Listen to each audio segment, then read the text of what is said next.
Hi అండి, అందరికీ నమస్తే. చాలా రోజుల తర్వాత నేను మీ ముందుకు రావడం జరిగింది. అంటే వర్క్ పరంగా ఉన్నటువంటి ప్రెజర్ కారణంగా నేను ఎక్కువగా ఇప్పుడు ఈ మధ్యకాలంలో వీడియోస్ కూడా చేయలేదు. బట్ ఒక వీడియో అయితే నేను మీకు చేసి చెప్పాలని, అక్కడ ఉన్న పరిస్థితులు వివరించే ప్రయత్నం చేయాలని అనుకున్నాను. అందువలన ఈ వీడియో కూడా నేను మీకు అంటే వీడియో చేసి పెడుతున్నాను. ఆ విజువల్స్ కూడా నేను మీకు పక్కన పోస్ట్ చేస్తాను, చూడండి. మనకు తిరుపతి సమీపంలో ఒక టెంపులే అనుకోండి. అసలుకి ఒక ఆధ్యాత్మిక క్షేత్రం, ఒక వ్యాసాశ్రమం ఉంటుంది తిరుపతి సమీపంలోని ఏర్పేడు వద్ద. ఈ వ్యాసాశ్రమం ఉంటుంది. మలయాళ స్వామివారు దాదాపు 100 సంవత్సరాల క్రితం అక్కడ ఆశ్రమాన్ని అక్కడ ఏర్పాటు చేయడం జరిగింది. ఆయన ప్రస్తుతానికి చనిపోయారు అనుకోండి. బట్ అక్కడ కాశీ పొగ తీర్థం అనేది కాశీ నుంచి కూడా అక్కడ కనెక్టివిటీ ఉందంట. అక్కడ అందువల్ల అక్కడ కాశీ పొగ తీర్థం కూడా ఉంది. ఒకటి మహాశివుడు అక్కడ పూజలు జరుగుతూ ఉంటాయి. మలయాళ స్వామి వారు ప్రతినిత్యం కూడా ఆయన ఆరాధన చేసుకునేవాళ్ళంట.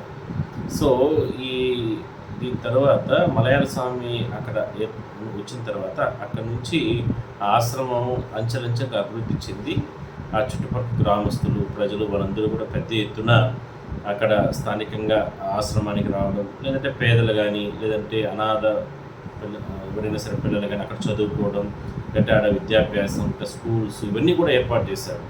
దాదాపుగా 100-110 ఎకరాలని చెప్తున్నారు. సో చాలా బ్యూటిఫుల్. ఒక కొండలు, ఆ కొండలకు దగ్గరలోనే ఈ ఆశ్రమం ఉంటుంది.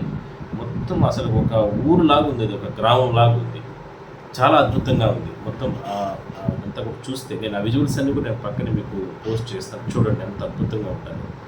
అలాంటి ఆశ్రమం పైన ఇప్పుడు గత కొద్ది రోజుల నుంచి కూడా వివాదం కొనసాగుతుంది. ఒకటి, ఇప్పుడున్నటువంటి పరిపూర్ణానందగిరి ఆయన ప్రస్తుతానికి అక్కడ ఉన్నటువంటి స్వామీజీ ప్రస్తుతానికి ఆయనే వ్యవహారాలను కూడా చూస్తూ ఉన్నారు. సో అక్కడ మరో వ్యక్తి మేనేజర్గా అమర్నాథ్ రెడ్డిని ఒక అతను ఉంటారంట ఆయన. సో మిగిలిన ఇంకా కూడా వాళ్ళ ఎవరైతే ప్రధాన పీఠాధిపతి ఎవరు ఉన్నారో ప్రస్తుతం చూస్తున్న ఆయన, వాళ్ళ తమ్ముడు ఆయన కూడా ఉన్నాడు అక్కడ. వాళ్ళు మొత్తం ఈ వ్యవహారాలను చూస్తూ ఉంటారు. అయితే కొంతమంది స్వామీజీలు ఈ మధ్యకాలంలో పెద్ద ఎత్తున ఆరోపణలు చేస్తూ రావడం జరిగింది. ఆస్తులు అమ్మేస్తున్నారని, లేదంటే కోట్ల రూపాయలకు సంబంధించిన డబ్బులంతా వృధా చేస్తున్నారని, ఇవన్నీ కూడా రకరకాలుగా కూడా అక్కడ చాలా పెద్ద ఎత్తున ఒక ఇష్యూ నడుస్తుంది. ఆ ఇష్యూకి సంబంధించి ఇప్పటికే అధికారులు, పోలీసులు, లేదంటే అక్కడ స్వామీజీలు వీళ్ళందరూ కూడా మన మధ్యకాలంలో కూడా ఇప్పుడు నెక్స్ట్ ఈ నెలలోనే శతాబ్ది ఉత్సవాలు జరపడానికి అధికారులు, అంటే అక్కడ ఎవరైతే ఈ పీఠాధిపతి కానీ వీళ్ళందరూ కూడా ఏర్పాట్లు చేసుకుంటున్నారు. సో ఈ లోపల ఈ రకంగా పెద్ద ఎత్తున ఆరోపణలు, రకరకాల ఇష్యూస్ రావడం జరిగింది. కానీ అక్కడికి వెళ్ళిన సందర్భంలో, నేను కూడా వెళ్ళాను, అక్కడికి వెళ్ళిన సందర్భంలో చాలా బ్యూటిఫుల్ అండి. అన్ని ప్లేసెస్, ఆ స్కూల్ కానీ, అక్కడ పిల్లలు చదువుకునే విధానం కానీ, అక్కడ మొత్తం ఆ కొండల దగ్గర ఆ గోపురాలు, లేదంటే అక్కడ ఇల్లు, ఆ రూమ్స్ అవన్నీ కూడా చాలా బ్యూటిఫుల్గా, చెట్లు, చాలా ప్రకృతి అందాలు చాలా అద్భుతంగా ఉన్నాయి. కానీ ఇప్పుడు ఆ నిర్వహణ సక్రమంగా లేదు. మొత్తం ట్రస్ట్కున్న డబ్బులు, లేదంటే అదంతా కూడా ఖర్చు పెట్టేస్తున్నారు ప్రస్తుతం ఉన్న వాళ్ళు అన్నట్టు కూడా కొంతమంది పరంపర స్వామీజీలని, లేకపోతే పూర్వ విద్యార్థులు అక్కడ చదువుకొని ఇప్పుడు ప్రయోజకులయ్యి ఎక్కడెక్కడ బయట ఉండే వాళ్ళంతా కూడా ఇప్పుడు వాళ్ళు చాలా రకాలుగా ఆవేదన వ్యక్తం చేస్తూ రావడం జరిగింది. ఆ సందర్భంలోనే ఇప్పుడున్న పీఠాధిపతిని, మేనేజరు, లేదంటే వాళ్ళ తమ్ముడు ఎవరు ఉన్నారు, వాళ్ళ ముగ్గురిని కూడా తొలగించి ఒక ట్రస్ట్, అంటే ఒక 11 మందో 21 మందో ఒక కమిటీని వేయండి. పూర్వ విద్యార్థులు, ఇప్పుడు కొంతమంది స్వాములు, లేదంటే ఇప్పుడున్న వాళ్ళు, ఇట్లా అందరినీ కలిపి కమిటీని వేయండి. అసలు ఇప్పటి వరకు కూడా ఆస్తులు ఎన్ని ఉన్నాయి, ఆ ఆస్తులంతా కూడా అన్యాక్రాంతం ఏమైనా అయిపోయాయా, ఇట్లా రకరకాలుగా వాళ్ళకి అనుమానాలు ఉన్నాయి. కాబట్టి వాటన్నిటి ఇదంతా కూడా మలయాళ స్వామి వారికి సంబంధించిన ఆస్తులు, వీటన్నిటిని ఎట్లా వీళ్ళు ఖర్చు పెట్టేస్తారు అనేది కొంతమంది ఆవేదన. సో ఇదే కాకుండా ఆశ్రమంలో రకరకాల యాక్టివిటీస్ జరుగుతున్నాయి, వీటిపైన కూడా విచారణ జరిపించాలి అన్నట్టు కూడా వాళ్ళు డిమాండ్ వ్యక్తం చేస్తున్నారు. వాళ్ళ అనుమానాలు ఏంటంటే అక్కడ ఆడపిల్లలకు సంబంధించినటువంటి స్కూల్సే నడుస్తూ ఉన్నాయి, మరి మగపిల్లలకు సంబంధించినటువంటి స్కూల్స్ ఎందుకు నడపడం లేదు, ఏం జరుగుతుంది ట్రస్ట్ లోపల, ఏం జరుగుతుంది వ్యాసాశ్రమంలో అంటూ కూడా ఇట్లా రకరకాలుగా కూడా వాళ్ళు కొంతమంది స్వామీజీలు వీళ్ళందరూ కూడా ఆరోపణలు చేయడం జరిగింది.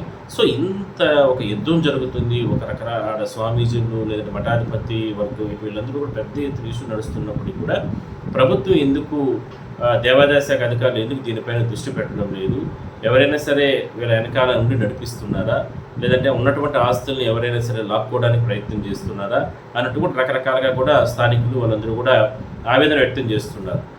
ఎందుకంటే 100 సంవత్సరాలు ఉన్నటువంటి చరిత్ర, దాదాపుగా 1000 కోట్లు ఆస్తులు ఉన్నాయని కొంతమంది చెప్తారు, ఇంకా ఎక్కువ ఉన్నాయని కొంతమంది చెప్తున్నారు. ఇట్లా రకరకాలుగా చెప్తున్న సందర్భంలో ఈ అనుమానాలకన్నిటి కూడా అంటే ఒక తావిచ్చే ప్రయత్నం అయితే జరిగింది.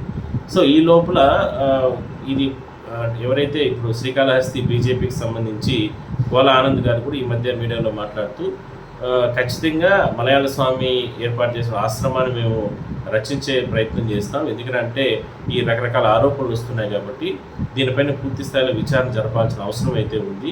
నిజంగానే ఆస్తులు అమ్మేస్తున్నారా, లేకపోతే ఆస్తులకు సంబంధించి ఏమైనటువంటి రక్షణ కల్పించాల్సిన అవసరం ఏమైనా ఉందా, ఇట్లా అన్ని కోణాల్లో కూడా మేము కూడా ఆలోచన చేస్తామన్నట్టు కూడా వాళ్ళు కూడా మాట్లాడడం జరిగింది. సో ఇది ఎందుకంటే ఒక మంచి ప్లేసు, చాలా అద్భుతంగా ఉంది అక్కడ కట్టడాలు కానీ, నిజంగా అప్పట్లో నిర్వహణ చాలా అద్భుతంగా ఉండేదంట. నిజంగా అక్కడికి వెళ్తే ఇంత ఆశ్రమం, ఇంత పెద్ద ఆశ్రమం ఇంత ఇదిగా ఉందా, ఎన్ని బిల్డింగ్స్ అండి అసలు ఖాళీగా ఉన్నాయి. కనీసం అక్కడ ఉన్న పరిస్థితి ఏరా అంటే భక్తులు ఎవరున్నా పోతే కూడా మెయిన్గా చుట్టూ అంటే ఒక కొండ, ఆ కొండకి విజువల్స్ నేను మీరు చూడొచ్చు, ఆ కొండకు చుట్టూ ప్రహరీ కూడా, ఆ మధ్యలో 110-115 ఎకరాలు అని చెప్పారు. మొత్తం బిల్డింగ్స్ అన్నీ ఉన్నాయి, పెద్ద పెద్ద బిల్డింగ్స్, దాదాపుగా ఒక 500-600 మంది అంటే కుటుంబాలు బతకచ్చు, అన్ని బిల్డింగ్స్ ఉన్నాయి. స్కూల్స్ నడుస్తున్నాయి అనుకోండి, అంటే బాలురదే నడుస్తుంది అనేది వీళ్ళ ఆరోపణ. వాళ్ళదే ఎందుకు నడిపిస్తున్నారు, గురుకుల పాఠశాల వాళ్ళవే ఎందుకు నడిపిస్తున్నారు అనేది వీళ్ళ అనుమానాలు. రకరకాల తప్పుడు పనులు కూడా జరుగుతున్నాయి అక్కడ అనేది వాళ్ళ వర్షం. కానీ అలాంటిది ఏం జరగట్లేదు. మలయాళ స్వామికి సంబంధించి ఆయన ఏర్పాటు చేసింది, మేము ప్రాణాలు పోయినా మేము దాన్ని ముందుకు తీసుకెళ్లే ప్రయత్నం చేస్తాం. ఖచ్చితంగా వీళ్ళందరూ కూడా మలయాళ స్వామికి సంబంధించిన ఆస్తులు ఇవన్నీ ఆయన నిలబెట్టాడు కాబట్టి వీళ్ళు అన్యాక్రాంతం చేయడానికే వీళ్ళు అధికారం కోసం లేదంటే కమిటీ పేరుతో ఇందులో ఇన్వాల్వ్మెంట్ అయ్యి పూర్తిగా కూడా దీన్ని వాళ్ళ చేతుల్లోకి తీసుకునేసేదానికి ప్రయత్నాలు చేస్తున్నారు. అది ప్రస్తుతం ఉన్నటువంటి పీఠాధిపతి కానీ, వాళ్ళ తమ్ముడు కానీ, లేదంటే ఇప్పుడు మేనేజర్గా ఉన్న అమర్నాథ్ రెడ్డి, మేము ముగ్గురు ఈ ఆస్తులను కాపాడుతున్నాం. మేము కానీ దీన్ని పక్కకు తప్పుకుంటే ఈ ఆస్తులన్నీ కూడా అన్యాక్రాంతం అయిపోతాయి. ఆ అన్యాక్రాంతం చేసుకోవడానికే కొంతమంది శక్తులు ఈ స్వామీజీల పేరుతో, లేదంటే పరంపర స్వామీజీల పేరుతోనో, లేదంటే పూర్వ విద్యార్థుల పేరుతో వీళ్ళందరూ వెనకాల నుండి నడిపించి దీన్ని లాక్కోవడానికి ప్రయత్నాలు చేస్తున్నారు. దాన్ని మేము ప్రాణాల పైన కూడా మేము అడ్డుకుంటాం. నిజమైనటువంటి వారసులు, నిజమైనటువంటి మలయాళ స్వామి శిష్యులు, మా దైవ సమానులు ఆయన సంకల్పించినటువంటి ఈ కార్యక్రమాన్ని, ఈ ఆశ్రమాన్ని మరో 600 సంవత్సరాల పాటు కూడా మేము ముందుకు తీసుకెళ్లే ప్రయత్నం చేస్తామంటూ కూడా వాళ్ళు చెప్పడం జరిగింది. ఇక్కడ ఆశ్చర్యకరమైనటువంటి అంశం ఏంటంటే వీళ్ళు ఇంత జరుగుతున్నప్పటికీ కూడా దేవాదాయ శాఖ అధికారులు కానీ, లేదంటే ప్రభుత్వ యంత్రాంగం కానీ ఎవరు కూడా ఇందులో ఇన్వాల్వ్మెంట్ కాకుండా వేడుకు చూస్తుండడం అనేదే ఇక్కడ ఆలోచింపదగ్గ విషయం. ఎవరైనా వెనకాల నడిపిస్తున్నారా, ఇట్లా రకరకాలుగా కూడా అనుమానాలు అనేది కూడా కొంతమందికి వస్తూ ఉన్నాయి.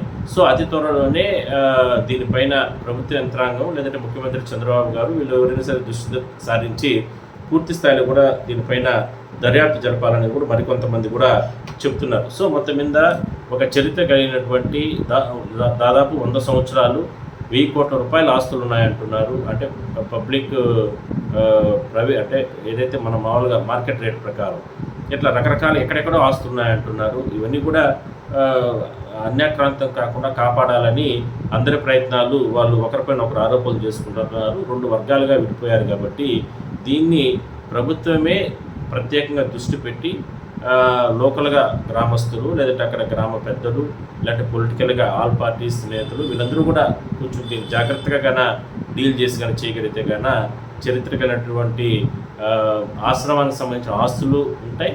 అట్ ద సేమ్ టైం అక్కడ ఉన్నటువంటి బిల్డింగ్స్ అవన్నీ కూడా భక్తుల రాకపోకలు జరుగుతూ ఉంటే రిస్ట్రిక్ట్ లేకుండా ఒక అద్భుతంగా ఒక చాలా అద్భుతంగా ఉందండి ఆ ప్రాంతం అంతా కూడా. సో ఆ రకంగా ఉంటుంది. చూద్దాం మరి ఏం చేస్తాం.